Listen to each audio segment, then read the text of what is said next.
সরকার পতনের এক দফা দাবিতে রাজধানীর শাহবাগে নামা আন্দোলনকারীদের সঙ্গে ছাত্রলীগ যুবলীগ সংঘর্ষের ঘটনা ঘটেছে।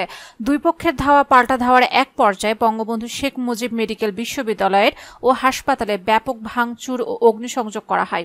প্রত্যক্ষদর্শী ও হাসপাতাল সূত্র জানায়, রবিবার সকাল 10টার আগে থেকে শাহবাগে জড়ো হতে থাকে আন্দোলনকারীরা। বেলা 10:30টায় আওয়ামী লীগ ও ছাত্রলীগের নেতাকর্মীদের একটি অংশ বঙ্গবন্ধু শেখ মুজিব মেডিকেল বিশ্ববিদ্যালয়ের সামনে অবস্থান নিলে স্লোগান দিলে আন্দোলনকারীরা তাদের ধাওয়া দেয়। এ সময় আওয়ামী লীগ ও ছাত্রলীগের নেতাকর্মীরা বিএসএমএমইউ এর ভেতরে চলে যান। পরে আন্দোলনকারীরা বিএসএমএমইউ এর ফটক ভেঙে ভেতরে ঢুকে আওয়ামী লীগের নেতাকর্মীদের ছত্রভঙ্গ করে দেন।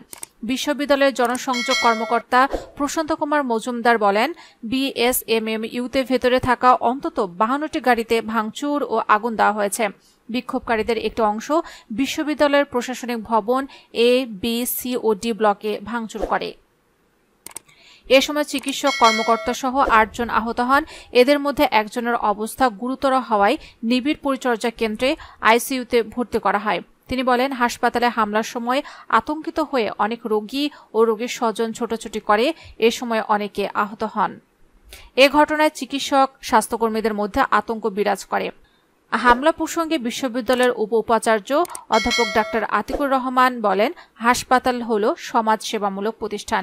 এখানে আহত চিকিৎসাদের চিকিৎসা দেওয়ার সময় কে কোন দল করে এটা বিবেচনা করা হয় না। এমন একটি প্রতিষ্ঠানে ভাঙচুর, অগ্নিসংযোগ নিন্দনীয়। তিনি বলেন, দেশের এমন পরিস্থিতি আহত রোগীর অনেক বেশি চাপ থাকে, কিন্তু এ সময় অনেক চিকিৎসক, নার্স ও অন্যান্য স্বাস্থ্যকর্মীরা হাসপাতালে আসতে চায় না বা আসতে পারে না। এ সময় এভাবে যদি হাসপাতালে ভাঙচুর, অগ্নিসংযোগ হয়, তাহলে আমরা চিকিৎসক ও স্বাস্থ্যকর্মীর সংকটে পড়ব। আহত রোগীদের চিকিৎসা দেওয়া অসম্ভব হয়ে পড়বে। এ বিষয়ে স্বাস্থ্যমন্ত্রী সামন্তলাল সেন বলেন, হাসপাতালে আক্রমণ কাম্য নয়। সবাইকে এই কাজ থেকে নিবৃত্ত থাকা উচিত।